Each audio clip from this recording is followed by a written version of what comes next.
ਨਰਿੰਦਰ ਮੋਦੀ ਦੀ ਸਰਕਾਰ ਦਾ ਇਹ ਆਖਰੀ ਬਜਟ, ਕਿਉਂਕਿ ਉਸ ਤੋਂ ਬਾਅਦ 2024 ਦੇ ਵਿੱਚ ਚੋਣਾਂ ਨੇ।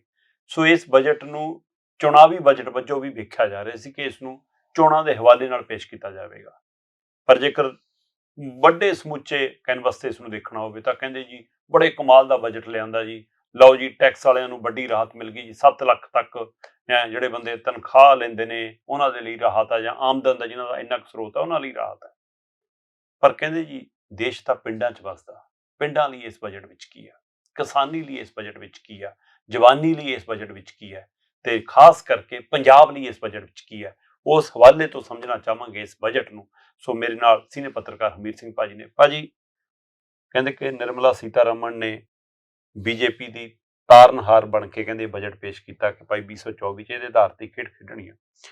ਪਰ ਛੋਟੇ ਹੁੰਦਿਆਂ ਅਸੀਂ ਦੇਖਦੇ ਹੁੰਦੇ ਸੀ ਜਦੋਂ ਬਜਟ ਆਉਣਾ ਤਾਂ ਉਸ ਦਿਨ ਦੇ ਲਈ ਲੋਕ ਰੇਡੀਓ ਆਪਣੇ ਸਾਫ਼ ਕਰਕੇ ਰੱਖਦੇ ਸੀ, ਸੈੱਲ ਸੁੱਲ ਪਾ ਕੇ ਰੱਖਦੇ ਸੀ, ਜਾਂ ਸਵੇਰ ਨੂੰ ਅਖਬਾਰ ਦਾ ਪ੍ਰਬੰਧ ਕਰਦੇ ਸੀ, ਜਾਂ ਸ਼ਹਿਰ ਪੜ੍ਹਦੇ ਕਿਸੇ ਆਪਣੇ ਜਵਾਕ ਨੂੰ ਕਹਿ ਕੇ ਅਸੀਂ ਕੱਲ ਨੂੰ ਅਖਬਾਰ ਲਈ ਭਾਈ ਬਜਟ ਆਉਣਾ, ਕਿਉਂਕਿ ਉਸ ਸਮੇਂ ਉਹ ਖਿੱਚ ਹੁੰਦੀ ਸੀ। ਹੁਣ ਕੀ ਲੱਗਦਾ ਕਿ ਬਜਟ ਨਾਲ ਕੁਝ ਬਦਲਦਾ ਹੈ, ਜਾਂ ਬਜਟ 'ਚ ਕੁਝ ਹੁੰਦਾ ਹੈ, ਜਾਂ ਸਾਰਾ ਸਾਲ ਇਹੋ ਹੀ ਖੇਡ ਚੱਲਦਾ ਰਹਿੰਦਾ? ਕਿੰਨਾ ਕੁ ਫਰਕ ਹੈ ਪਹਿਲੇ ਔਰ ਹੁਣ ਵਾਲੇ ਬਜਟਾਂ 'ਚ? ਅਸਲ 'ਚ ਕਾਫੀ ਸਮੇਂ ਤੱਕ ਇਹ ਰਿਹਾ 2018 ਤੋਂ ਜ਼ਿਆਦਾ ਬਦਲ ਗਿਆ ਇਹ ਗੱਲ, ਇਹ ਨਜ਼ਰੀਆ ਕਿ ਹੁਣ ਬਜਟ ਦੀ ਕੋਈ ਔਕਾਤ ਨਹੀਂ, ਬਜਟ ਨੂੰ ਕੋਈ ਦੇਖਦਾ ਨਹੀਂ ਇਸ ਤਰੀਕੇ ਦਾ, ਖਾਸ ਤੌਰ ਤੇ ਵੀ ਕਿੰਨੀਆਂ ਰਿਆਇਤਾਂ ਕਿੰਨੀਆਂ, ਬਹੁਤ ਮਾਮੂਲੀ ਦੇਖਦਾ। ਕਿਉਂ? ਕਿਉਂਕਿ ਜਦੋਂ ਤੋਂ ਜੀਐਸਟੀ ਆ ਗਿਆ, ਹਾਂਜੀ, ਜੀਐਸਟੀ ਦੇ ਰੇਟ ਡਿਸਾਈਡ ਹੋ ਗਏ ਤੁਹਾਡੇ ਸਾਰੇ ਕਿਤੇ, ਔਰ ਫਿਰ ਜੀਐਸਟੀ ਕਾਉਂਸਲ ਪਾਵਰਫੁਲ ਹੋ ਗਈ ਹੈ, ਮਤਲਬ ਉਹ ਰਿਕਮੈਂਡ ਕਰ ਦਿੰਦੀ ਹੈ ਕਿ ਕੋਈ ਘਟਾਉਣਾ ਹੈ ਕੋਈ ਵਧਾਉਣਾ ਹੈ, ਤਾਂ ਬਜਟ ਦਾ ਤਾਂ ਉਹਦੇ 'ਚ ਮਤਲਬ ਰੋਲ ਹੀ ਘਟ ਗਿਆ ਉਸ ਲੈਵਲ ਤੇ। ਫਿਰ ਦੂਜੀ ਗੱਲ, ਤੁਹਾਡੇ ਕੋਲ ਜਿਹੜੇ ਕੁਝ ਬਾਕੀ ਦੇ ਚੀਜ਼ਾਂ ਬਚੀਆਂ ਨੇ, ਪੈਟਰੋਲ ਡੀਜ਼ਲ, ਉਹ ਜਿਹੜੇ ਜੀਐਸਟੀ ਤੋਂ ਬਾਹਰ ਰੱਖੇ ਹੋਏ ਨੇ, ਉਹ 'ਚ ਗਵਰਨਮੈਂਟ ਜਦ ਮਰਜੀ ਡਿਊਟੀ ਲਾਉਂਦੀ ਹੈ, ਆਪਣੀ ਡਿਊਟੀ ਘਟਾਉਂਦੀ ਹੈ, ਜਿਹੜੀ ਵੀ ਲਾਉਂਦੀ ਹੈ ਸਰਚਾਰਜ ਲਾਉਂਦੀ ਹੈ, ਔਰ ਉਹ ਵਧਾ ਕੇ ਆਪਣੇ ਖਜ਼ਾਨੇ ਭਰਦੀ ਹੈ, ਤੇ ਬਜਟ 'ਚੋਂ ਲੋੜ ਹੀ ਨਹੀਂ। ਔਰ ਇਸੇ ਲਈ ਲੋਕ ਕਹੀ ਜਾਂਦੇ ਨੇ ਦੇਖੋ ਜੀ ਕੋਈ ਟੈਕਸ ਨਹੀਂ ਲਾਇਆ, ਨਵਾਂ ਫਲਾਨਾ ਨਹੀਂ ਕੀਤਾ। ਟੈਕਸ ਤਾਂ ਪਹਿਲਾਂ ਹੀ ਲੱਗ ਰਹੇ ਨੇ ਰੋਜ਼, ਕਿਉਂਕਿ ਤੁਸੀਂ ਉਸ ਪੱਧਰ ਦੇ ਉੱਤੇ ਕਰਤਾ। ਹੁਣ ਤੁਸੀਂ ਦੇਖੋ ਕਿ ਲਗਭਗ 8 ਲੱਖ ਕਰੋੜ ਤਾਂ ਕਹਿੰਦੇ ਨੇ ਆਉਣ ਵਾਲੇ ਸਾਲ ਦੇ ਵਿੱਚ ਡੀਜ਼ਲ ਪੈਟਰੋਲ ਤੋਂ ਸਰਕਾਰ ਦਾ ਖਜ਼ਾਨਾ ਭਰ ਜਾਣਾ ਹੈ ਨਾ। ਜਿਹੜਾ ਟੈਕਸ ਕੱਚੇ ਮਾਲ, ਕੱਚੇ ਤੇਲ ਦੀਆਂ ਕੀਮਤਾਂ ਜਿੰਨੀਆਂ ਮਰਜ਼ੀ ਘਟ ਗਈਆਂ, ਪਰ ਤੁਹਾਨੂੰ ਲੋਕਾਂ ਨੂੰ ਤਾਂ ਰਹਿ ਨਹੀਂ ਹੈ ਨਾ ਉਸ ਪਾਲਿਸੀ ਦੇ ਮੁਤਾਬਕ। ਇਸੇ ਤਰੀਕੇ ਦੇ ਨਾਲ ਇਹ ਬਜਟ ਦੇ ਵਿੱਚ ਫਿਰ ਹੁਣ ਬਸ ਉਹ ਇਹਨਾਂ ਨੇ ਕਰ ਕੀ ਦਿੱਤਾ ਨਾ, ਹੁਣ ਤਾਂ ਇਹ ਕਹਿੰਦੇ 5 ਸਾਲ ਦੇ ਵਿੱਚ ਦੇਖੋ, ਪਿਛਲੇ ਸਾਲ ਵੀ ਇਹ ਕਹਿਤਾ ਸੀ, ਐਤਕੀ ਦੇ ਵੀ ਕਹਿੰਦੇ ਇਹ ਆਜ਼ਾਦੀ ਦਾ ਅੰਮ੍ਰਿਤ ਸਾਲ ਹੈ, 2047 ਤੱਕ ਦੇਖੋ। ਹੁਣ ਆਓ ਪਹਿਲਾਂ 75 ਸਾਲਾ ਸੀ, ਹੁਣ ਟਾਰਗੇਟ 100 ਸਾਲਾ ਹੋ ਗਿਆ। ਪਹਿਲਾਂ ਕਹਿੰਦੇ ਸੀ 5 ਸਾਲ ਬਾਅਦ ਤੁਹਾਨੂੰ ਦੱਸਾਂਗੇ, ਹੁਣ 5 ਸਾਲ ਦੀ ਬਜਾਏ ਹੁਣ ਕਹਿੰਦੇ 25 ਸਾਲ ਹੋਰ ਦੇਖਾਂਗੇ, ਹੈ ਨਾ। ਔਰ ਲੋਕਾਂ ਦਾ ਮਤਲਬ ਪਹਿਲਾਂ ਕੀ ਕਹਿੰਦੇ, ਜਿਵੇਂ 2022 ਤੱਕ ਕਿਸਾਨਾਂ ਦੀ ਆਮਦਨ ਦੁੱਗਣੀ ਕਰਾਂਗੇ, ਜਾਂ ਇੰਨੀ ਅਸੀਂ ਰੁਜ਼ਗਾਰ ਪੈਦਾ ਕਰਾਂਗੇ, ਹਰ ਸਾਲ 1 ਕਰੋੜ ਕਰਿਆ ਕਰਾਂਗੇ, ਬਾਕੀ ਆਹ ਕਰਿਆ ਕਰਾਂਗੇ। ਉਹ ਕੰਮ ਹੀ ਹੁਣ ਉਹ ਕਹਿੰਦੇ ਵੀ ਆਪਾਂ ਇੱਕ ਸੁਪਨਾ ਦੇ ਰਹੇ ਹਾਂ ਤੁਹਾਨੂੰ, 47, ਇਸ ਲਈ ਸਾਲ ਸੂਲ ਨਾ ਦੇਖਿਆ ਕਰੋ, 47 ਤੱਕ ਦੇਖੋ, ਉਦੋਂ ਤੱਕ ਅਸੀਂ ਕੀ ਕਰਦੇ। ਤੁਸੀਂ ਭਾਜੀ ਕਿਸਾਨੀ ਦੀ ਗੱਲ ਕਰ ਰਹੇ ਹੋ, ਤੁਸੀਂ ਲੋਕਾਂ ਦੀ ਆਮਦਨ ਦੁੱਗਣੀ ਹੋਣ ਦੀ ਗੱਲ ਕਰ ਰਹੇ ਹੋ, ਇਹਦੇ ਵਿੱਚ ਦੇਸ਼ ਦੀ ਸਮੁੱਚੀ ਕਿਸਾਨੀ ਲਈ ਕੁਛ ਲੱਭਿਆ ਬਜਟ ਚੋਂ ਤੁਹਾਨੂੰ, ਜਾਂ ਪਿੰਡਾਂ ਦੇ ਖੇਤਰਾਂ ਦੇ ਲਈ, ਜਿਹੜਾ ਮਜ਼ਦੂਰਾਂ ਦੇ ਲਈ ਰੁਜ਼ਗਾਰ ਦੇ ਕੁਝ ਸਾਧਨ ਨੇ, ਉਹਨਾਂ ਲਈ ਲੱਭਿਆ ਕੁਛ ਇਸ ਬਜਟ? ਦੇਖੋ ਬਜਟ ਦੇ ਵਿੱਚ ਇਹ ਹੁੰਦਾ ਕਿ ਜਿਹੜੀਆਂ ਧਿਰਾਂ ਨੇ, ਵੱਡੇ ਵਰਗ ਨੇ, ਇਹ ਬਹੁਤ ਵੱਡੇ ਕਿਸਾਨੀ ਹੈ, ਮਜ਼ਦੂਰ ਨੇ, ਕਿ ਉਹ ਕੀ ਚਾਹੁੰਦੇ ਨੇ ਤੇ ਬਜਟ 'ਚ ਉਹਨਾਂ ਨੂੰ ਹੁੰਗਾਰਾ ਕਿਹੋ ਜਿਹਾ ਮਿਲਿਆ, ਉਹਨਾਂ ਸਾਰੀਆਂ ਗੱਲਾਂ ਦੇ ਵਾਸਤੇ। ਔਰ ਸਭ ਤੋਂ ਬੜਾ ਕੁਐਸਚਨ ਤਾਂ ਕਿਸਾਨਾਂ ਤੇ ਮਜ਼ਦੂਰਾਂ ਦਾ ਇਸ ਸਮੇਂ ਇਹ ਚੱਲ ਰਿਹਾ ਬੇਸਿਕਲੀ ਤਾਂ, ਕਿ ਆਮਦਨ ਜਿਹੜੀ ਹੈ ਉਹਨਾਂ ਦੀ, ਉਹ ਲਗਾਤਾਰ ਸੁੱਧ ਆਮਦਨ ਦੇ ਵਿੱਚ ਘਾਟਾ ਹੋ ਰਿਹਾ, ਖਰਚ ਵੱਧ ਰਹੇ ਨੇ, ਤੇ ਕਰਜ਼ੇ ਦੇ ਬੋਝ ਹੇਠ ਦੱਬੇ ਜਾ ਰਹੇ। ਬਿਲਕੁਲ। ਔਰ ਦੂਜੀ ਗੱਲ, ਖੇਤੀ ਦੇ ਮਾਮਲੇ ਦੇ ਵਿੱਚ, ਖਾਸ ਤੌਰ ਤੇ ਪੰਜਾਬ ਵਰਗੇ ਮਾਮਲੇ ਦੇ ਵਿੱਚ ਜੇ ਮੈਂ ਕਹਾਂ, ਉਹਨਾਂ ਦੇ ਕੁਦਰਤੀ ਸਰੋਤ ਅੰਡਰ ਸਟ੍ਰੈਸ ਨੇ। ਉਹਨਾਂ ਨੂੰ ਲੱਗਦਾ ਵੀ ਕ੍ਰੌਪ ਡਾਇਵਰਸਿਫਿਕੇਸ਼ਨ ਹੋ ਜੇ ਤੇ ਝੋਨੇ ਕਣਕ ਦੇ ਚੱਕਰ ਚੋਂ ਨਿਕਲਿਆ ਜਾਏ, ਤਾਂ ਕਿਉਂਕਿ ਝੋਨਾ 1 ਕਿਲੋ ਚੌਲ 5000 ਲੀਟਰ ਪਾਣੀ ਲੈਂਦਾ, ਤਾਂ ਪਾਣੀ ਬਚ ਜੇ, ਇਸ ਪਾਸੇ ਵੱਲ ਸਰਕਾਰ ਸਪੋਰਟ ਕਰੇ। ਇਹਦੇ ਵਾਸਤੇ ਕਿਸਾਨ ਇਹ ਮੰਗ ਰਹੇ ਨੇ ਕਿ ਜੇ ਘੱਟੋ ਘੱਟ MSP ਦੇ ਦਿੱਤੀ ਜਾਏ, MSP ਤੇ ਗਰੰਟੀ ਕਰ ਦਿੱਤੀ ਜਾਏ ਸਾਰੀਆਂ ਚੀਜ਼ਾਂ ਦੀ, ਸਾਰੇ ਉਹਨਾਂ ਮਾਮਲਿਆਂ ਦੇ ਉੱਤੇ। ਔਰ ਤੀਜੀ ਗੱਲ, ਉਹ ਇਹ ਕਹਿੰਦੇ ਨੇ ਕਿ ਜਦੋਂ ਫਸਲਾਂ ਡੈਮੇਜ ਹੋ ਜਾਂਦੀਆਂ ਨੇ, ਮੰਨ ਲਓ, ਜਾਂ ਜਿਹਨੂੰ ਕ੍ਰੌਪ ਇੰਸ਼ੋਰੈਂਸ ਦੀ ਗੱਲ, ਜਾਂ ਉੱਥੇ ਕੋਈ ਵੀ ਡਿਜ਼ਾਸਟਰ ਮੈਨੇਜਮੈਂਟ ਦੇ ਤਹਿਤ ਤੁਸੀਂ ਉਹਨਾਂ ਦੇ ਉਦੋਂ ਭਰਪਾਈ ਕਰੋ ਜਦੋਂ ਉਹਨਾਂ ਤੇ ਆਫਤ ਆਉਂਦੀ ਹੈ, ਮਤਲਬ ਆਫਤ ਦੇ ਵਿੱਚ ਸਰਕਾਰਾਂ ਖੜਨ ਇਸ ਸਾਰੇ ਮਾਮਲਿਆਂ ਦੇ ਵਿੱਚ ਜਾ ਕੇ। ਤੇ ਚੌਥੀ ਗੱਲ ਆਉਂਦੀ ਹੈ ਮਜ਼ਦੂਰਾਂ 'ਚ, ਖਾਸ ਤੌਰ ਤੇ ਉਹ ਸਾਰਿਆਂ 'ਚ ਵੀ ਸਾਨੂੰ ਘੱਟੋ ਘੱਟ ਰੋਜੀ ਰੋਟੀ ਜੋਗਾ ਰੁਜ਼ਗਾਰ ਮਿਲੇ, ਔਰ ਉਹ ਰੁਜ਼ਗਾਰ ਮਿਲਦਾ ਰਹੂਗਾ ਤਾਂ ਉਹ ਹੱਥੀਂ ਕਿਰਤ ਕਰਕੇ ਖਾਣਾ ਚਾਹੁੰਦਾ, ਵਿਹਲੇ ਦੀ। ਹੁਣ ਇਹਨਾਂ ਸਾਰਿਆਂ ਮਾਮਲਿਆਂ ਦੇ ਵਿੱਚ ਇੱਕ ਆਉਂਦੀ ਹੈ ਕਿ ਮਾਰਕੀਟ ਨਹੀਂ ਹੈ, ਇਸੇ ਕਰਕੇ MSP ਉਹ ਮੰਗ ਰਹੇ ਨੇ ਕਿ ਮਾਰਕੀਟ ਉਹਨਾਂ ਨਾਲ ਇਨਸਾਫ ਨਹੀਂ ਕਰ ਰਹੀ। ਇਸ ਬਜਟ ਦੀ ਕੋਈ ਡਾਇਰੈਕਸ਼ਨ ਇਹਨਾਂ ਸਾਰਿਆਂ ਪਾਸੇ ਕੋਈ ਜਾ ਹੀ ਨਹੀਂ ਰਹੀ, ਕਿਧਰੇ ਵੀ ਨਹੀਂ ਜਾ ਰਹੀ। ਠੀਕ ਹੈ। ਪਹਿਲਾਂ ਤਾਂ ਨਾ ਇਹਦਾ ਰਿਵਿਊ ਕੀਤਾ ਗਿਆ ਕਿ 2022 ਚ ਜੇਕਰ ਕਿਸਾਨਾਂ ਦੀ ਆਮਦਨ ਦੁੱਗਣੀ ਹੋਣੀ ਸੀ, 2023 ਚ ਇਹਦਾ ਰਿਵਿਊ ਦੇਣਾ ਸੀ, ਹੋਈ ਕਿ ਨਹੀਂ, ਹੋਈ ਨਹੀਂ, ਜਾਂ ਕਿਸ ਸਥਿਤੀ ਚ? ਜੇ ਨਹੀਂ ਹੋਈ ਤਾਂ ਕਿਉਂ ਨਹੀਂ ਹੋਈ, ਜੇ ਹੋ ਗਈ ਤਾਂ ਤੁਸੀਂ ਕੀ ਤੱਥ ਪੇਸ਼ ਕਰਦੇ ਹੋ, ਹੂੰ ਕਿਹੜੇ ਤੱਥਾਂ ਮੁਤਾਬਕ ਕਰਦੇ ਆ। ਇਸ ਲਈ ਪੁਰਾਣੇ ਤੇ ਬੈਠੀ ਵਾ ਕੋਈ ਗੱਲ ਨਹੀਂ, ਆਪਾਂ ਅਗਲਾ ਚੱਲ ਪਓ, ਇੱਕ ਤਾਂ ਇਹ ਗੱਲ ਹੈ। ਦੂਜੀ ਗੱਲ ਇਹ ਹੈ ਕਿ ਇਸ ਸਾਰੇ ਮਾਮਲੇ 'ਚ MSP ਤੇ ਜਾਂ ਖਰੀਦ ਦੀ ਗਾਰੰਟੀ ਤੇ ਖਾਮੋਸ਼ੀ ਹੈ, ਕੋਈ ਗੱਲ ਹੀ ਨਹੀਂ ਕਰ ਰਿਹਾ। ਤੀਜੀ ਗੱਲ ਕਰਜ਼ੇ ਤੇ ਕਰਜ਼ੇ ਕਾਰਨ ਹੋ ਰਹੀਆਂ ਖੁਦਕਸ਼ੀਆਂ ਤੇ ਜਿਹੜੀਆਂ ਕਿਸਾਨ ਤੇ ਮਜ਼ਦੂਰ ਦੀ, ਇਹਦੇ 'ਚ ਬਜਟ ਬਿਲਕੁਲ ਸਾਇਲੈਂਟ ਹੈ, ਚੁੱਪ ਹੈ ਬਿਲਕੁਲ, ਉਹਦੇ 'ਚ ਉਹ ਗੱਲ ਨਹੀਂ ਕਰ ਰਿਹਾ।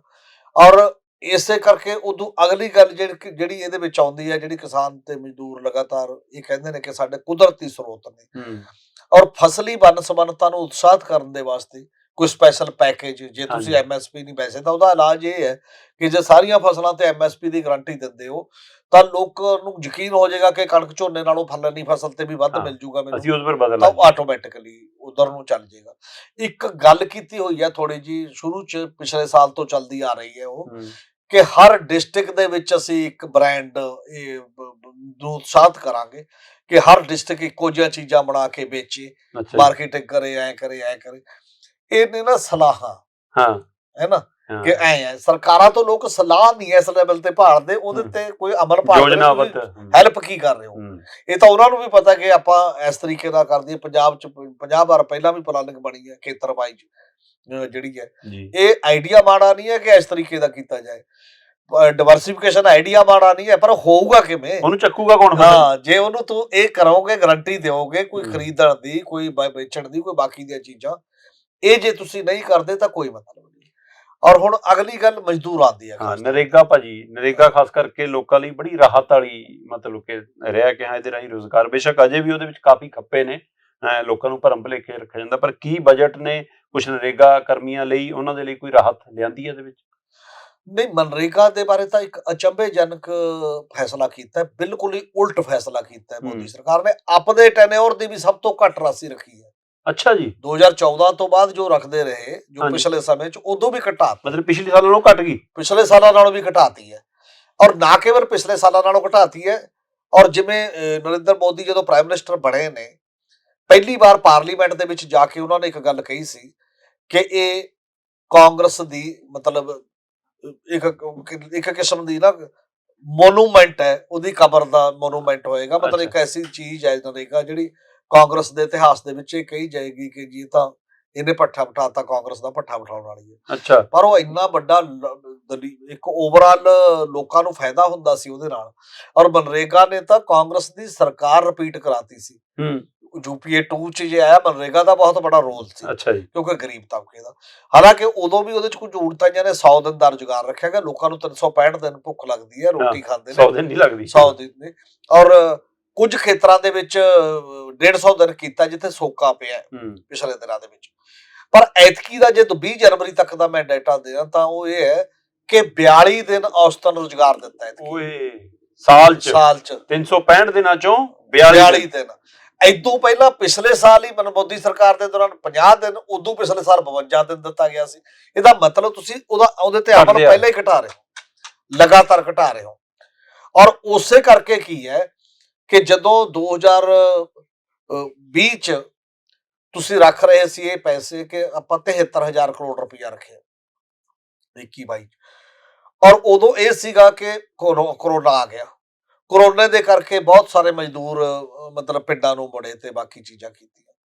ਉਸ ਚ ਮਨਰੇਗਾ ਚ ਉਹਨਾਂ ਨੂੰ ਹੋਰ ਪੈਸਾ ਪਾਉਣਾ ਪਿਆ 40,000 ਕਰੋੜ ਰੁਪਇਆ, ਤਾਂ ਜਾ ਕੇ ਉਹਦੇ ਚ ਦਿਖਾਈ ਦਿੱਤਾ। ਇਹਦਾ ਮਤਲਬ ਸਰਕਾਰ ਨੂੰ ਪਤਾ ਸੀ ਕਿ ਸਕੀਮ ਹੈ ਜਿਹਦੇ ਤਹਿਤ ਜ਼ਿੰਦਗੀ ਤਾਂ ਇਹਦਾ ਫਾਇਦਾ ਹੋ ਸਕਦਾ।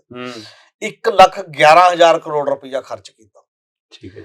ਤੇ ਜੇ ਤੁਸੀਂ 21-20-21 ਚ 1,11,000 ਕਰੋੜ ਖਰਚ ਕਰ ਰਹੇ ਹੋ ਤਾਂ 21-22 ਦੇ ਵਿੱਚ ਆ ਕੇ ਮੁੜ ਕੇ ਫਿਰ 73,000 ਕਰੋੜ ਰੱਖ ਰਹੇ ਹੋ।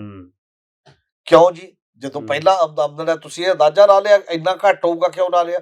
ਹੋਇਆ ਫਿਰ ਇਹਦੋਂ ਉਲਟ।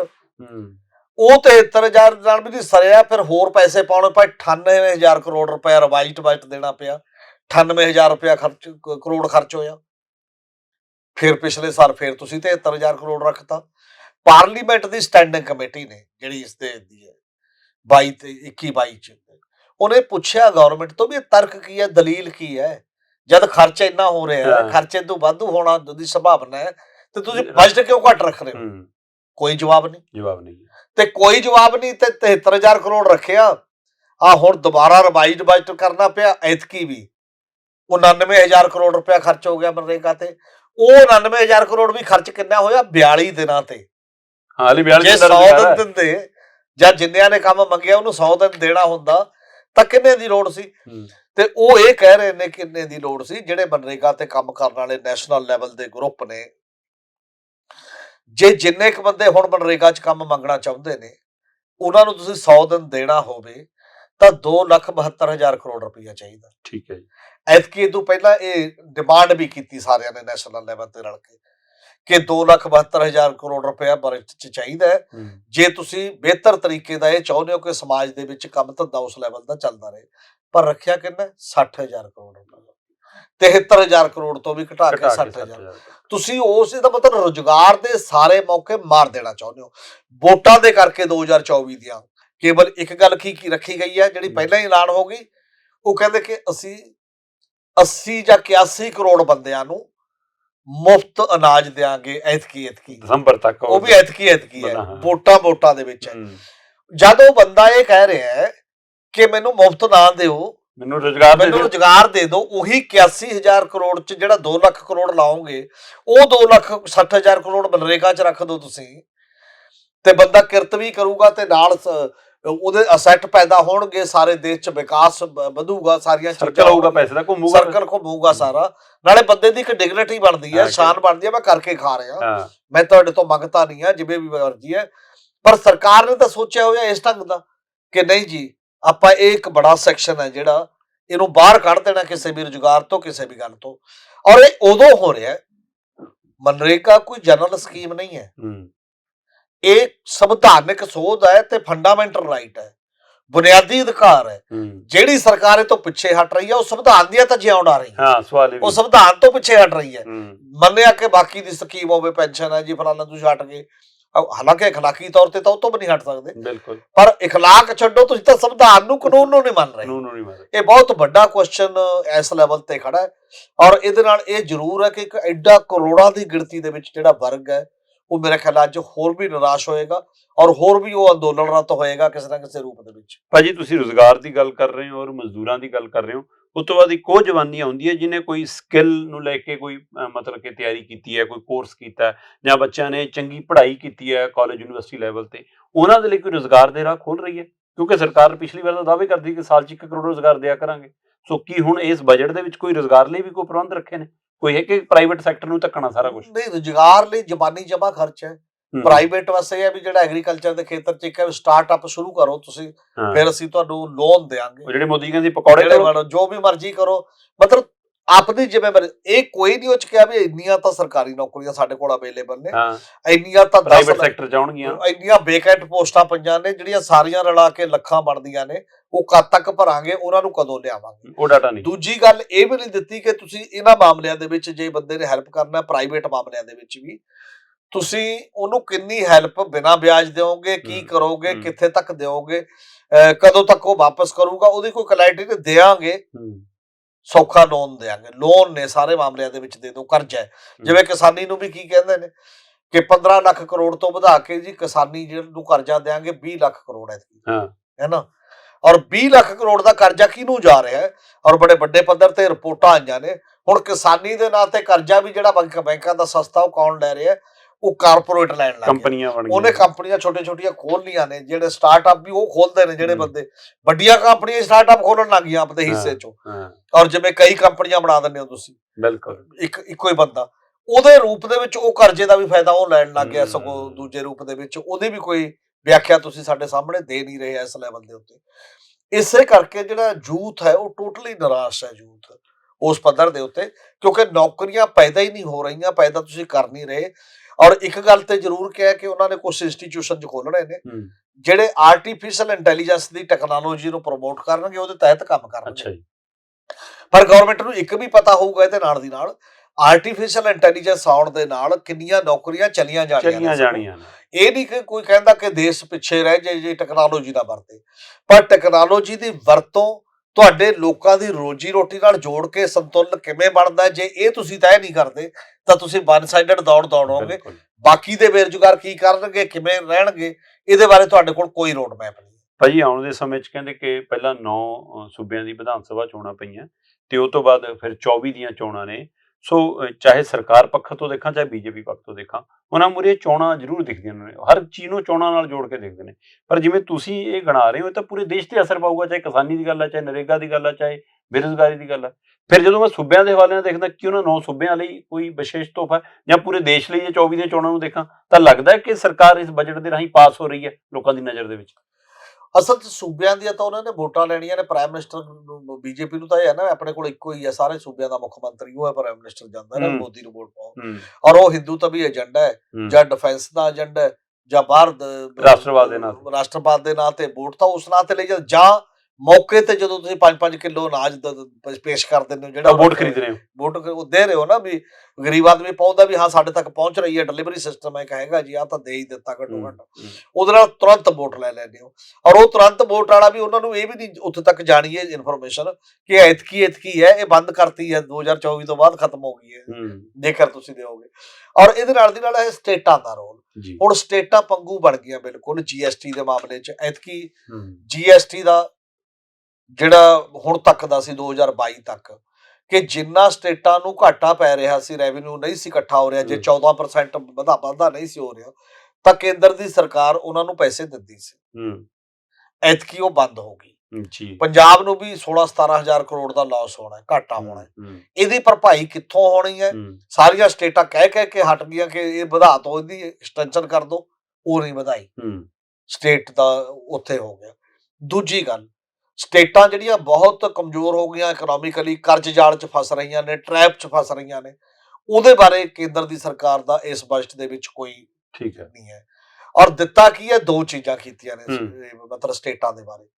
ਇੱਕ ਚੀਜ਼ ਇਹ ਕੀਤੀ ਹੈ ਕਿ ਅਸੀਂ 50 ਸਾਲ ਦੇ ਲੰਮਾ ਬਿਨਾਂ ਵਿਆਜ ਕਰਜ਼ਾ ਜਿਹੜਾ ਉਹ ਦਵਾ ਸਕਦੇ ਹਾਂ ਸਟੇਟਾਂ। ਅੱਛਾ ਜੀ। ਤੇ ਕਰਜ਼ਾ ਦਵਾ ਸਕਦੇ ਹਾਂ, ਪਰ ਕਰਜ਼ਾ ਨਹੀਂ ਦਵਾ ਸਕਦੇ ਇਕੱਲਾ, ਉਹਦੇ ਨਾਲ ਜੋੜ ਕੀ ਦਿੱਤਾ? ਉਹਦੇ ਨਾਲ ਜੋੜਤਾ ਵੀ ਸਾਡੀਆਂ ਸ਼ਰਤਾਂ ਮੰਨਣੀਆਂ ਪੈਣਗੀਆਂ। ਉਹ ਪਹਿਲਾਂ ਵੀ ਹੋਇਆ ਸੀ, ਉਹ ਤਾਂ ਚਿੱਠੀਆਂ ਪੱਤਰ ਪਹਿਲਾਂ ਵੀ ਉਹੀ ਜਿਹੜਾ GST ਦਾ ਪੈਸਾ ਨਹੀਂ ਸੀ ਮੋੜਿਆ, ਉਦੋਂ ਕਹਿੰਦੇ ਸੀ ਕਰਜ਼ਾ ਲੈ ਲਓ, ਉਹੀ ਸਕੀਮ ਹੈ, ਉਹਨੂੰ ਹੀ ਅੱਗੇ ਵਧਾ ਰਹੇ ਨੇ। ਉਹਦੇ ਨਾਲ ਜੋੜਤੇ ਬਿਜਲੀ ਸੁਧਾਰ, ਉਹਦੇ ਨਾਲ ਜੋੜਤੇ ਜਿਹੜਾ ਅਰਬਨ ਖੇਤਰ ਦੇ ਵਿੱਚ, ਸ਼ਹਿਰੀ ਖੇਤਰ ਦੇ ਵਿੱਚ ਕਿੰਨੇ ਬਿੱਲ ਲਾਉਣੇ ਨੇ, ਕਿੰਨੇ ਫਲਾਨਾ ਕਰਨਾ, ਉਹ ਸਾਰੀਆਂ ਚੀਜ਼ਾਂ ਕਿ ਟੋਟਲ ਬਿੱਲ ਲਾਓ, ਹਰ ਇੱਕ ਤੋਂ ਪੈਸੇ ਲਓ, ਆਹ ਕਰੋ, ਉਹ ਸਾਰੀਆਂ ਚੀਜ਼ਾਂ ਉਹਦੇ ਨਾਲ ਜੋੜ ਰਹੇ ਨੇ। ਔਰ ਉਹਦੇ ਨਾਲ ਇਹ ਹੈ ਵੀ ਸਟੇਟ ਗਵਰਨਮੈਂਟਾਂ ਛਿੱਤਰ ਖਾਣ ਲੋਕਾਂ ਤੋਂ, ਤੇ ਉਸ ਮਤਲਬ ਉਹਨਾਂ ਨੂੰ ਇਹ ਲੱਗਦਾ ਕਿ ਜਿਹੜੀ ਅਸੀਂ ਅਨਾਜ ਵੰਡੀਏ ਉਹ ਮੁਫਤ ਸਕੀਮ ਚੱਲੇ, ਸਟੇਟਾਂ ਨਾ ਚਲਾਉਣ, ਕੋਈ ਸਟੇਟਾਂ ਕੁਝ ਵੀ ਨਾ ਕਰਨ, ਹਰ ਬੰਦੇ ਤੋਂ ਪੈਸੇ ਇਕੱਠੇ ਕਰੋ। ਔਰ ਇਹਦੇ ਨਾਲ ਦੂਜੀ ਗੱਲ ਇਹ ਕਰਤੀ ਕਿ ਸਟੇਟ ਗਵਰਨਮੈਂਟਾਂ ਤੇ ਇੱਕ ਚੈੱਕ ਹੈ ਕਿ ਤੁਹਾਡਾ ਜਿਹੜਾ ਬਜਟ ਹੋਏਗਾ, ਉਹ ਜਿਹੜਾ ਉਹਦਾ ਵਿੱਤੀ ਘਾਟਾ ਹੈ, ਫਿਸਕਲ ਡੈਫਿਸਿਟ ਹੈ, ਉਹ GSDP ਕੁੱਲ ਘਰੇਲੂ ਪੈਦਾਵਾਰ ਜਿਹੜੀ ਸਟੇਟਾਂ ਦੀ ਹੈ ਉਹਦੇ 3.5% ਤੋਂ ਮਤਲਬ ਵੱਧ ਨਹੀਂ ਹੋਣਾ ਚਾਹੀਦਾ। ਅੱਛਾ ਜੀ। ਪਰ ਨਾਲ ਇੱਕ ਰਿਆਇਤ ਦੇ ਵੀ ਤੁਹਾਨੂੰ ਅਸੀਂ 0.5% ਦੀ ਰਿਆਇਤ ਦੇ ਸਕਦੇ, 4 ਤੱਕ ਜਾ ਸਕਦੀ ਹਾਂ। ਉਹ ਤਾਂ ਹੈ, ਉਹਦੇ ਨਾਲ ਬਿਜਲੀ ਰਿਫਾਰਮ ਤੁਹਾਨੂੰ ਲਾਗੂ ਕਰਨੇ ਪੈਣਗੇ, ਬਿਜਲੀ ਸੋਧ ਬਿੱਲ ਵਾਲੇ, ਜਿਨ੍ਹਾਂ ਦਾ ਵਿਰੋਧ ਦਿੱਲੀ, ਜਿਨ੍ਹਾਂ ਦਾ ਵਿਰੋਧ ਸਾਰੇ ਲੋਕ ਕਰਕੇ ਆਏ ਨੇ। ਔਰ ਉਹਦੇ ਲਈ ਇਹ ਕਿ ਤੁਸੀਂ ਕਾਰਪੋਰੇਟ ਨਾਲ ਉਹਨਾਂ ਨੂੰ ਹਰ ਹਾਲਤ ਦੇ ਵਿੱਚ ਪੈਸੇ ਦਿਆ ਕਰੋਗੇ। ਔਰ ਉਹ ਕਾਰਪੋਰੇਟ ਦੇ ਟੋਟਲ ਪੱਖ ਦੇ ਵਿੱਚ ਤੁਸੀਂ ਟੋਟਲ ਸੁਧਾਰ ਲਈ ਸਰੈਂਡਰ ਕਰ ਦੋਗੇ, ਜਿਹਦੇ 'ਚ ਸਮਾਰਟ ਮੀਟਰ, ਜਿਹਦੇ 'ਚ ਸਾਰੀਆਂ ਚੀਜ਼ਾਂ ਆਉਂਦੀਆਂ ਨੇ, ਜਿੰਨੇ ਵੀ ਪੈਸੇ ਨੇ, ਜਿਹਦੇ 'ਚ ਇਹ ਚੀਜ਼ ਵੀ ਸ਼ਾਮਲ ਹੈ, ਆਉਂਦੀ ਹੈ ਬਿਜਲੀ ਸੁਧਾਰ ਦੇ ਵਿੱਚ, ਕਿ ਪਹਿਲਾਂ ਹਰ ਇੱਕ ਨੂੰ ਪੈਸੇ ਦੇਣੇ ਪੈਣਗੇ, ਉਸ ਤੋਂ ਬਾਅਦ ਦੇਖੋਗੇ ਤੁਸੀਂ ਸਬਸਿਡੀ ਦੇ ਸਕਦੇ ਹੋ ਜਾਂ ਨਹੀਂ ਦੇ ਸਕਦੇ। ਇਹਦਾ ਮਤਲਬ ਤੁਸੀਂ ਕਿਵੇਂ ਬਾਹ ਮਰੋੜ ਰਹੇ ਹੋ ਸਟੇਟਾਂ ਦੀ ਤੇ ਲੋਕਾਂ ਦੀ ਆਪਣੇ ਉਹਦੇ ਕਰਕੇ। ਜਿਵੇਂ ਵਰਲਡ ਬੈਂਕ ਤੇ IMF ਇਹ ਸਰਕਾਰ ਦੀ, ਕੇਂਦਰ ਦੀ ਬਾਹ ਮਰੋੜਦੀ ਹੈ, ਉਵੇਂ ਉਹ ਨੀਚੇ ਬਾਹ ਮਰੋੜ ਰਹੇ ਨੇ। ਤੇ ਇਹ ਬਜਟ ਟੋਟਲ ਕਾਰਪੋਰੇਟ ਸਿੱਧਤ ਬਜਟ ਹੈ, ਅਜੇ ਉਹਦੇ ਤੋਂ ਮਤਲਬ ਮਾੜਾ ਮੋਟਾ ਵੀ ਇੱਧਰ ਜਾਣਦੀ ਨਹੀਂ। ਕਿ ਜੇ ਤੁਸੀਂ ਕਹਿੰਦੇ ਹੋ ਕਿ ਸਾਡੀ ਐਵਰੇਜ ਜਿਹੜੀ ਇੱਕ ਦੇਸ਼ ਦੇ ਵਿੱਚ ਸਾਲਾਨਾ ਐਨੂਅਲ ਇੱਕ ਆਮਦਨ ਵੱਧ ਗਈ ਹੈ ਟੋਟਲ ਪਰ ਕੈਪੀਟਾ ਇਨਕਮ, ਉਹ ਕਹਿੰਦੇ 1,97,000 ਹੋ ਗਈ ਹੈ ਜੀ। ਪਰ ਪਰ ਕੈਪੀਟਾ ਇਨਕਮ ਤਾਂ ਇੱਕ ਜਨਰਲ ਐਵਰੇਜ ਹੈ ਨਾ, ਉਹ ਸਧਾਰਨ ਬੰਦੇ ਦੀ ਕਿੰਨੀ ਹੈ ਤੇ ਬਾਕੀ ਦੀ ਕਿੰਨੀ ਹੈ, ਬਾਕੀ ਦੀ ਕਿੰਨੀ ਹੈ, ਸਵਾਲ ਇਹਦੇ 'ਚ ਤਾਂ ਦੇਖੋ ਨਾ, ਕੁੱਲ ਆਮਦਨ ਵੱਧ ਗਈ ਜੀ ਕਹਿੰਦੇ, ਉਹਦਾ ਸ਼ੇਅਰ ਕਿਹਨੂੰ ਹੈ। ਔਰ ਜੇ ਉਹ ਅਡਾਨੀ ਨੂੰ ਤੁਸੀਂ ਜਿਵੇਂ ਜਾਲਸਾਜੀ ਫਰਾਡ ਅੱਜ ਕੱਲ੍ਹ ਦਿਖਾਈ ਦੇ ਰਿਹਾ ਹੈ, ਇਸ ਕਰਕੇ ਉਹਦੀ ਆਮਦਨ ਵਧਾਤੀ, ਇਸ ਕਰਕੇ ਅੰਬਾਨੀ ਦੀ ਵਧਾਤੀ, ਲੋਕਾਂ ਦੀ ਲੋਕਾਂ ਦੀ ਤਾਂ ਚੱਕੀ ਗਈ ਨਾ, ਉਹ ਸਾਰੀ ਆਮਦਨ ਉਧਰ ਵਗ ਗਈ। ਔਰ ਜਿਵੇਂ ਇਹ ਹੋਇਆ ਕਰੋਨਾ ਦੇ ਦੌਰ 'ਚ ਵੱਖ-ਵੱਖ ਥਾਵਾਂ ਤੇ ਕਰੋੜਾਂ ਲੋਕਾਂ ਦੀ ਜੌਬ ਚਲੀ ਗਈ, ਕਰੋੜਾਂ ਲੋਕਾਂ ਦੀ ਜੌਬ 'ਚ ਕਟੌਤੀ ਹੋਈ, ਬੜੇ ਵੱਡੇ ਪੱਧਰ ਤੇ ਹੋਇਆ, ਤੇ ਕਾਰਪੋਰੇਟ ਨੇ ਆਏ ਦਿਨ ਕਰੋੜਾਂ ਰੁਪਏ ਦੇ ਮੁਨਾਫੇ ਕਮਾਏ ਨੇ, ਤਾਂ ਤੁਹਾਡੀ ਪ੍ਰਤੀ ਵਿਅਕਤੀ ਆਮਦਨ ਵੱਧ ਗਈ ਹੈ, ਤੇ ਬਾਕੀ ਦੀ ਤਾਂ ਘਟ ਗਈ ਨਾ, ਜਿਹੜੀਆਂ ਛੋਟੇ ਇੰਡਸਟਰੀ ਸੀ, MSME ਸੀ, ਬਾਕੀ ਸੀ, ਹੋਰ ਸਾਰੀਆਂ ਚੀਜ਼ਾਂ। ਇਹ ਹੁਣ ਆਈਡੀਓਲੋਜੀਕਲ ਡਿਬੇਟ ਹੈ। ਇੱਕ ਅਰਥ ਸ਼ਾਸਤਰੀ ਹੋਰ ਨੇ, ਅਰੁਣ ਕੁਮਾਰ ਵਰਗੇ ਹੋਰ ਬਥੇਰੇ, ਜਿਹੜੇ ਰੋਜ਼ ਕਹਿੰਦੇ ਨੇ ਕਿ ਜੇ ਦੇਸ਼ 'ਚ ਬੈਲੈਂਸਡ ਗਰੋਥ ਕਰਨੀ ਹੈ ਤੁਸੀਂ, ਤਾਂ ਜਿਹੜੇ ਗਰੀਬ ਵਰਗ ਹੈ ਉਹਦੀਆਂ ਜੇਬਾਂ 'ਚ ਪੈਸੇ ਪਾਓ, ਕਿਵੇਂ ਵੀ ਪਾਓ, ਚਾਹੇ ਡਾਇਰੈਕਟ ਬਾਜ਼ਾਰ 'ਚ ਆਊਗਾ ਪੈਸਾ, ਉਹ ਬਾਜ਼ਾਰ 'ਚ ਆਊਗਾ, ਫਿਰ ਇੱਕ ਸਰਕਲ ਚੱਲੂਗਾ। ਤੇ ਦੂਜਾ ਹੈਗਾ ਸਪਲਾਈ ਡਰਿਵਨ, ਵੀ ਤੁਸੀਂ ਸਪਲਾਈ ਕਰਦੇ ਰਹੋ ਜੀ, ਜਿਹਦੇ ਕੋਲ ਹੈਗਾ ਲੈ ਲੈ, ਨਹੀਂ ਤਾਂ ਬਾਕੀ ਹੈ। ਔਰ ਇਹਨਾਂ ਨੇ ਅੱਜ ਤੱਕ ਵੀ, ਕਰੋਨਾ ਵੀ ਚੱਲਿਆ, ਸਾਰੀਆਂ ਸਰਕਾਰਾਂ ਨੇ ਲੋਕਾਂ ਦੀ ਜੇਬ 'ਚ ਪੈਸੇ ਪਾਏ ਨੇ, ਕੈਨੇਡਾ ਹੋਵੇ, ਅਮਰੀਕਾ ਹੋਵੇ, ਆਸਟ੍ਰੇਲੀਆ ਹੋਵੇ, ਸਾਡੇ ਤੋਂ ਉਲਟ ਕੰਮ ਚੱਲਿਆ। ਸਾਡੇ ਤਾਂ ਮਾੜਾ ਮੋਟਾ ਜੇ ਸੰਭਲ ਗਿਆ ਤਾਂ ਸਮਾਜ ਨੇ ਸਾਂਭ ਲਿਆ ਜਿੰਨਾ ਸੀਗਾ, ਸੰਸਥਾਵਾਂ, ਸੰਗਠਨਾਂ, ਆਪਸਦਾਰੀ 'ਚ ਜਿਹੜਾ ਗੁਰਦੁਆਰੇ ਕਮੇਟੀਆਂ ਨੇ, ਮੰਦਰ, ਪਰ ਸਾਡੇ ਬਜਟ ਦੇ ਵਿੱਚ ਜਿਹੜਾ ਨਹੀਂ ਹੈ, ਉਹ ਜਿਹੜੀ ਸੇਧ ਹੈ, ਓਰੀਐਂਟੇਸ਼ਨ ਹੈ ਇਸ ਬਜਟ ਦੀ ਵੀ ਟੋਟਲੀ, ਇਹ ਗੱਲ ਕਲੀਅਰ ਹੈ। ਬੀਜੇਪੀ ਨੇ, ਸਰਕਾਰ ਨੇ ਮੈਸੇਜ ਦੇਤਾ ਕਿ ਸਾਡਾ ਇਕਨੋਮਿਕ ਰੋਡ ਮੈਪ ਉਹੀ ਹੈ, ਉਧਰ ਹੀ ਜਾਵਾਂਗੇ। ਦੇਸ਼ ਦੇ ਬਾਕੀ ਗਰੀਬ ਲੋਕ, ਜੇ ਕਿਸਾਨ ਕਿੱਥੇ ਜਾਂਦੇ ਨੇ, ਢੱਠੇ ਕੂਚ ਪੈਂਦੇ ਨੇ, ਉਹਦਾ ਕੋਈ ਮਤਲਬ ਨਹੀਂ ਹੈ। ਔਰ ਬਾਕੀ ਦੀਆਂ ਚੀਜ਼ਾਂ ਅਸੀਂ ਠੀਕ ਕਰਕੇ ਤੁਹਾਨੂੰ ਦਿਖਾਵਾਂਗੇ, $5 ਟ੍ਰਿਲੀਅਨ ਦੀ ਇਕਨੋਮੀ ਬਣਾਵਾਂਗੇ, ਔਰ ਉਦੋਂ ਤੱਕ ਬਣੂਗੀ ਜੀ, ਆਹ ਹੋ ਜੂ, ਆਹ ਹੋ ਜੂ। ਔਰ ਉਹਦੇ ਨਾਲ ਕੋਈ ਰੁਪਈਏ ਦੀ ਕੀਮਤ ਕਿਉਂ ਘਟ ਰਹੀ ਹੈ ਲਗਾਤਾਰ, ਉਸ ਲੈਵਲ ਤੇ ਜਾ ਰਹੀ ਹੈ, ਮਹਿੰਗਾਈ ਕਿਉਂ ਵੱਧ ਰਹੀ ਹੈ ਲਗਾਤਾਰ, ਲੋਕਾਂ ਦੇ ਰੁਜ਼ਗਾਰ ਕਿਉਂ ਘਟ ਰਹੇ ਨੇ, ਇਹ ਚਿੰਤਾ ਮੇਨ ਚਿੰਤਾ ਨਹੀਂ ਹੈ। ਮੇਨ ਚਿੰਤਾ ਉਹਨਾਂ ਦੇ ਇਨਵੈਸਟਮੈਂਟ ਦੀ ਹੈ, ਤੇ ਉਹਨਾਂ ਦੀ ਟੈਕਨੋਲੋਜੀ ਦੀ ਹੈ, ਉਹਨਾਂ ਕੋਲ ਪੈਸੇ ਜਾਣ ਦੀ ਹੈ, ਉਹਨਾਂ ਦਾ ਸੈਂਟੀਮੈਂਟ ਖੜਾ ਰੱਖਣ ਦੀ ਹੈ। ਲੋਕਾਂ ਦਾ ਸੈਂਟੀਮੈਂਟ ਕਿੱਥੇ ਜਾਂਦਾ, ਇਹਦੇ ਨਾਲ ਕੋਈ ਸਰੋਕਾਰ। ਇਸ ਲਈ ਪੰਜਾਬ ਵਰਗਾ ਸੂਬਾ ਵੀ, ਜਿਹੜੀ ਉਮੀਦ ਸੀ ਐਜ ਏ ਸਟੇਟ ਵੀ, ਉਹ ਨਹੀਂ ਪੂਰੀ ਹੋ ਰਹੀ, ਤੇ ਨਾ ਹੀ ਇੱਥੇ ਦੀ ਕਿਸਾਨੀ, ਮਜ਼ਦੂਰ ਜਾਂ ਬਾਕੀ ਦੇ ਲੋਕਾਂ ਦੀ। ਇਹ ਯੂਨੀਅਨ ਬਜਟ ਦਾ ਲਾਸਟ ਜਿਹੜਾ ਬਜਟ, ਪੂਰਾ ਬਜਟ ਹੈ, ਮਤਲਬ ਉਹ ਅਗਲਾ ਸਾਲ ਵੀ ਬਜਟ ਤਾਂ ਪੇਸ਼ ਕਰਨਗੇ, ਪਰ ਉਹ ਪੂਰਾ ਨਹੀਂ ਹੋਏਗਾ, ਮਹੀਨਿਆਂ ਦਾ ਹੁੰਦਾ। ਹਾਂ, ਸੋ ਇਹ ਆਪਣੇ ਆਪ 'ਚ ਬਿਲਕੁਲ, ਜਿਵੇਂ ਭਾਜੀ ਨੇ ਕਿਹਾ ਕਿ ਦੇਸ਼ ਦੀਆਂ, ਦੇਸ਼ ਵਾਸੀਆਂ ਦੀਆਂ, ਸੂਬਿਆਂ ਦੀਆਂ ਉਮੀਦਾਂ ਤੇ ਇਹ ਬਜਟ ਖਰਾ ਉਤਰਦਾ ਨਜ਼ਰ ਨਹੀਂ ਆ ਰਿਹਾ। ਇਹ ਕਾਰਪੋਰੇਟ ਘਰਾਣਿਆਂ ਕੰਨੀ ਉਹ ਸੇਧ ਕਰਦਾ ਬਜਟ ਹੈ, ਤੇ ਜਦੋਂ ਅੰਕੜੇ ਦੇਖੇ ਜਾਂਦੇ ਨੇ ਜਾਂ ਐਲਾਨ ਕੀਤੇ ਜਾਂਦੇ ਨੇ, ਤਦ ਕਿਹਾ ਜਾਂਦਾ ਕਿ ਲੋਕਾਂ ਦੀ ਪ੍ਰਤੀ ਵਿਅਕਤੀ ਆਮਦਨ ਦੇਸ਼ ਦੀ ਵੱਧ ਗਈ, ਤੇ ਬੰਦਾ ਆਪਣੇ ਘਰੇ ਦੇਖਦਾ ਕਿ ਨਾ ਭੜੋਲੇ 'ਚ ਦਾਣੇ ਨੇ, ਨਾ ਖਿੱਸੇ 'ਚ ਪੈਸੇ ਨੇ, ਤੇ ਨਾ ਆਟੇ ਵਾਲੇ ਪੀਪੇ 'ਚ ਆਟਾ, ਤੇ ਫਿਰ ਆਮਦਨ ਕਿੱਥੋਂ ਵੱਧ ਗਈ? ਵੱਡਾ ਸਵਾਲ ਖੜਾ। ਸੋ ਇਹਨਾਂ ਸਵਾਲਾਂ ਦੇ, ਤੁਹਾਡੇ ਮਨਾਂ 'ਚ ਬਜਟ ਨੂੰ ਲੈ ਕੇ ਜਿਹੜੇ ਸਵਾਲ ਸੀ, ਉਹਨਾਂ ਦੇ ਜਵਾਬ ਦੇ ਰੂਪ ਦੇ ਵਿੱਚ ਹਮੀਰ ਸਿੰਘ ਭਾਜੀ ਨੇ ਸਾਰੇ ਪੱਖਾਂ ਤੋਂ ਚਰਚਾ ਕੀਤੀ ਹੈ। ਸੋ ਬਹੁਤ ਬਹੁਤ ਸ਼ੁਕਰੀਆ ਭਾਜੀ, ਤੁਸੀਂ ਦੇਖਦੇ ਰਹੋ ਪੰਜਾਬ ਟੈਲੀਵਿਜ਼ਨ। ਬਹੁਤ ਧੰਨਵਾਦ।